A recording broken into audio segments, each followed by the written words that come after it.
আসসালামু আলাইকুম। লিজাস কুকিংয়ে সবাইকে স্বাগতম। আমন্ত্রণ জানাচ্ছি আমার নতুন একটি এপিসোড দেখার জন্য। আজকে আমি তৈরি করব ভীষণ মজার একটি নাস্তা রেসিপি। আশা করি আমার আজকের রেসিপিটি আপনাদের কাছে ভীষণ ভালো লাগবে। আর ভালো লাগলে আমার চ্যানেলটি সাবস্ক্রাইব করে ফ্রেন্ডস অ্যান্ড ফ্যামিলির সাথে শেয়ার করবেন। আর পাশে থাকা বেল বাটনে ক্লিক করে রাখবেন আমার পরবর্তী ভিডিও নোটিফিকেশন পাওয়ার জন্য। আর ভিডিওটি দেখা শুরু করার আগে অবশ্যই একটি লাইক দিয়ে তারপর দেখা শুরু করবেন। তো এর জন্য আমি এখানে একটি মিক্সিং বল নিয়েছি। আর এখানে আমি নিয়ে নিচ্ছি 2 কাপ ময়দা। আমি এখানে 2 কাপ ময়দা নিয়েছি, আপনারা চাইলে কম বেশি করেও নিয়ে নিতে পারেন।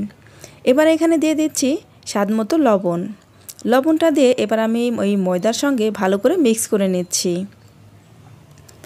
মিক্স করে নেওয়া হয়ে গেছে। এবার এখানে আমি অ্যাড করে দিচ্ছি 4 টেবিল চামচ রান্নার তেল। এখানে 2 কাপ ময়দার জন্য 4 টেবিল চামচ তেলই দিতে হবে। এতে এই তেল আর ময়দার ময়ানটা কিন্তু একদম পারফেক্ট হবে। এবার একটু হাত দিয়ে ভালো করে ঘষে ঘষে মিক্স করে নিতে হবে। আর এই তেল আর ময়দার ময়ানটা যদি ভালো না হয় তাহলে কিন্তু এই পিঠাটা একদমই ভালো হবে না। আর এর ময়ানটা যদি পারফেক্ট হয় তাহলে এভাবে মুট করলে শক্ত হয়ে যাবে, একটু চাপ দিলে ভেঙে যাবে, তখনই বুঝতে হবে ময়ানটা একদম পারফেক্ট হয়েছে। এবার এখানে আমি অ্যাড করে দিচ্ছি নর্মাল তাপমাত্রার পানি। আর এখানে কিন্তু কোনোভাবেই গরম পানি অ্যাড করা যাবে না। আর এই নর্মাল তাপমাত্রার পানি দিয়েই একদম পারফেক্ট একটি ডো তৈরি করে নিতে হবে। আর এই পানিটা কিন্তু একবারে দেওয়া যাবে না, আমি একটু একটু করে দিয়ে পারফেক্ট একটি ডো তৈরি করে নেব। এখানে পানিটা একবারে বেশি দিলে কিন্তু এই ডোটা নরম হয়ে যেতে পারে, সেজন্য একবারে বেশি দেওয়া যাবে না। আর আমার ডোটা কিন্তু তৈরি করে নেওয়া হয়ে গেছে। আর আমার এই ডোটা কিন্তু একেবারে নরমও হয়নি, আবার একেবারে শক্তও হয়নি, একদম পারফেক্ট একটি ডো তৈরি হয়েছে। এবার এই ডোটাকে আমি রেস্টে রেখে দিচ্ছি 30 মিনিটের জন্য। এবার এই ডোটাকে একটি ঢাকনা দিয়ে ঢেকে একটা সাইডে রেখে দিচ্ছি। আর এই নাস্তার ভিতরের পুর দেওয়ার জন্য আমি এখানে মিষ্টি নিয়েছি। আর আমি এখানে টাঙ্গাইলের চমচম নিয়েছি, আপনারা চাইলে যে কোনো মিষ্টি দিয়ে এই পিঠাটি তৈরি করে নিতে পারেন। আর আমি আজকে তৈরি করব এটাকে আপনারা পিঠাও বলতে পারেন কিংবা নাস্তাও বলতে পারেন। এবার এই মিষ্টিগুলোকে আমি একটি কাঁটা চামচ দিয়ে এভাবে একটু গলিয়ে নিচ্ছি। আর এই পিঠার ভিতরে তো আস্ত মিষ্টি দেওয়া যাবে না, সেজন্য মিষ্টিগুলোকে এভাবে ভেঙে নিতে হবে। আর এই মিষ্টি দিয়ে এই পিঠাটি তৈরি করলে কিন্তু খেতে ভীষণ ভালো লাগে, একদম অন্যরকম একটি স্বাদের এই পিঠা। এদিকে আমাদের এই পিঠার ডোটা কিন্তু একদম পারফেক্টভাবে সেট হয়ে গিয়েছে। এবার ঢাকনা খুলে আবারও একটু মথে নিচ্ছি, একদম নরম সফট হয়েছে। এবার এখান থেকে আমরা এই ডোটাকে 2 ভাগে ভাগ করে নিচ্ছি, আপনারা চাইলে আরও ছোট বড় করেও নিয়ে নিতে পারেন। এবার আমরা একটি ডো নিয়ে রুটি তৈরি করে নিচ্ছি, একদম নর্মাল রুটি যেভাবে আমরা তৈরি করি ঠিক সেইভাবে আমি একটি রুটি তৈরি করে নিচ্ছি। আর এই রুটি তৈরি করার সময় চাইলে কিন্তু সামান্য একটু ময়দা ছিটিয়ে দিয়ে রুটিটা তৈরি করে নিতে পারেন, এতে কিন্তু রুটিটা বেলতে সুবিধা হয় আর খুব তাড়াতাড়িও ইজিভাবে রুটিটা তৈরি করা হয়ে যায়। তো আমি কিন্তু একটু ময়দা ছিটিয়ে দিয়েছি, ময়দা দিয়ে আমি একটি রুটি তৈরি করে নিয়েছি। তো একটি বড় করে রুটি তৈরি করে নিয়েছি। আর রুটিটা কতটুকু মোটা হবে একটু দেখিয়ে দিচ্ছি।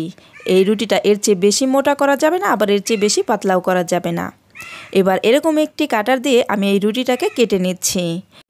আর এই রুটিটাকে যদি আমরা এভাবে কেটে নিই তাহলে কিন্তু আমাদের সবগুলো পিঠা এক সমান হবে, ছোট বড় হবে না, দেখতে কিন্তু ভীষণ ভালো লাগবে। তো রুটিটাকে আমি কিন্তু সবগুলো এক সমান করে কেটে নিয়েছি। এবার উপরের যে বাকি অংশটা আছে সেই অংশটাকে আমি রেখে দিচ্ছি, এটা দিয়ে আমি আবারও রুটি তৈরি করে নিচ্ছি। তো আমি এরকম সাইজ করে কেটে নিয়েছি, আপনারা যদি আরও বড় করে কেটে নিতে চান তাহলে কিন্তু আরও বড় কিংবা আরও ছোটো করেও কেটে নিতে পারেন। এবার এখান থেকে আমি মিষ্টি নিয়ে নিচ্ছি। আর এই মিষ্টির পুরটাকে আমি ভিতরে দিয়ে দিচ্ছি। এখানে খুব বেশি দিতে যাবেন না, এই রুটিটা বুঝে তারপরে মিষ্টির পুরটা দিয়ে দিতে হবে, তা না হলে কিন্তু আবার বেরিয়ে যেতে পারে। আর এই পিঠার মুখটা যেন ভালোভাবে আটকে যায় সেজন্য এখানে আমি একটু চতুর্পাশ দিয়ে পানি দিয়ে দিচ্ছি। পানি দিয়ে আটকে দিলে কিন্তু এর মুখটা আর খোলার কোনো সম্ভাবনাই থাকে না। আমি এই পিঠাটাকে হাতে তুলে একটু কাছ থেকে আপনাদেরকে দেখিয়ে দিচ্ছি আমি ঠিক কিভাবে মুখটাকে আটকে দিচ্ছি। আর এই মুখটাকে কিন্তু খুব ভালো করে আটকে দিতে হবে, তা না হলে কিন্তু এই মিষ্টিটা বেরিয়ে যেতে পারে।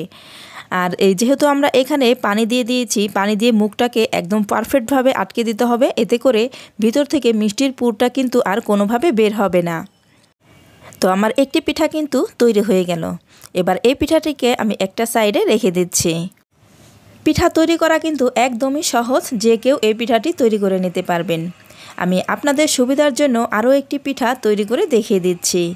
আমি এখানে আরও কিছুটা মিষ্টির পুর নিয়ে নিলাম। এবার এখানে পানি দিয়ে মুখটাকে খুব ভালো করে আটকে দিতে হবে। তো ফ্রেন্ডস, যারা এই পর্যন্ত আমার ভিডিওটি দেখছেন অথচ লাইক দেন নাই, তারা প্লিজ একটি লাইক দিয়ে দেবেন। আর যারা এখনও আমার চ্যানেলটি সাবস্ক্রাইব করেন নাই, তারা প্লিজ আমার চ্যানেলটি সাবস্ক্রাইব করে দিবেন। তো আমার আরও একটি পিঠা তৈরি করা হয়ে গেল। আমি আরও একটি পিঠা তৈরি করে আপনাদেরকে দেখিয়ে দিলাম। এই পিঠা কিন্তু তৈরি করা একদমই ইজি। ঘরে যদি মিষ্টি থাকে তাহলে কিন্তু যে কেউ এই পিঠাটি তৈরি করে নিতে পারেন। হঠাৎ করে যদি বাসায় মেহমান চলে আসে, চট করে কিন্তু মিষ্টি দিয়ে এই পিঠাটি তৈরি করে দিতে পারেন। আর এই পিঠাটি একবার তৈরি করে কাউকে খাওয়ালে যে কেউ কিন্তু আপনার প্রশংসা করতে বাধ্য। আর এই পিঠাটি একবার খেলে কিন্তু বারবার খেতে চাইবে। তো আমার সবগুলো পিঠাই কিন্তু তৈরি করে নেওয়া হয়ে গেছে। আর এই পিঠাগুলোকে আমি আপনাদেরকে একটু কাছ থেকে দেখিয়ে দিচ্ছি পিঠাগুলো ঠিক কেমন হয়েছে। আর আজকের এই পুলি পিঠাটি আমি কিন্তু একদম সহজ করে দেখানোর চেষ্টা করেছি। আশা করি যে কেউ এই পিঠাটি তৈরি করে নিতে পারবেন। তো পিঠাগুলো তো তৈরি করা হয়ে গিয়েছে। এবার এই পিঠাগুলোকে ভাজার পালা। এর জন্য চুলায় আগে থেকে তেল গরম করে নিয়েছি। তেলটা একটু গরম হয়ে আসলে এবার এখান থেকে পিঠা নিয়ে আমি এই তেলের মধ্যে ছেড়ে দিচ্ছি। আর ফ্রেন্ডস, দেখতে পাচ্ছেন এই তেলটা কিন্তু একদম হালকা গরম হয়েছে। আর বেশি গরম করা যাবে না তেলটা, তাহলে কিন্তু এই পিঠাগুলো ভাজা ভালো হবে না। আর এই পর্যায়ে কিন্তু চুলার আঁচটা একেবারে লো থাকতে হবে। আর চুলার আঁচটা লোতে রেখেই কিন্তু আমি এই পুলি পিঠাগুলোকে ভেজে নেব।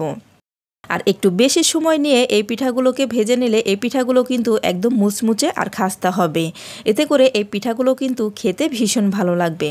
পিঠাগুলোর একটা পাশ হওয়ার পরে অপর পাশটাকেও উল্টে দিতে হবে। আর একটু সময় নিয়ে ভেজে নিলে কিন্তু এই পিঠাটা একদম মুচমুচে হবে। ভিতরটা হবে একেবারে রসালো আর বাইরেটা হবে একেবারে মুচমুচে। তো পিঠাগুলো কিন্তু খুব সুন্দর একটা কালার চলে আসছে। আর পিঠাগুলো কিন্তু ভাজা হয়ে গিয়েছে। এবার এই পিঠাগুলোকে আমি তেল থেকে তুলে নিচ্ছি। আর পিঠাগুলোকে অবশ্যই একটি টিস্যুর উপরে তুলে নিতে হবে। এতে পিঠার গায়ে যদি তেল থাকে তেলটা শুষে নিয়ে যাবে। তো পিঠাগুলো কিন্তু আমি সেমভাবে সবগুলোকেই ভেজে নিয়েছি। আর পিঠাগুলোকে আমি একটু কাছ থেকে দেখিয়ে দিচ্ছি আমার পিঠাগুলো ঠিক কেমন হয়েছে। তো ফ্রেন্ডস, আমার পিঠাগুলো ভাজা হয়ে গিয়েছে। আর এই পিঠাগুলোকে আমি সার্ভ করে নিয়েছি। আমার আজকের রেসিপিটি আপনাদের কাছে কেমন লেগেছে অবশ্যই আমাকে কমেন্ট করে জানাবেন। আর যারা একেবারে নতুন রাঁধুনি, আশা করি আমার আজকের রেসিপিটি তাদের কাজে আসবে। আর যারা একবারও এভাবে পুলি পিঠা তৈরি করে খেয়ে দেখেন নাই, তারা একবার হলেও এভাবে তৈরি করে খেয়ে দেখবেন। আমার বিশ্বাস আপনাদের কাছে ভীষণ ভালো লাগবে। তো আজ এই পর্যন্তই। পরবর্তী পর্বে আবার দেখা হবে। সবাই ভালো থাকবেন। আল্লাহ হাফেজ।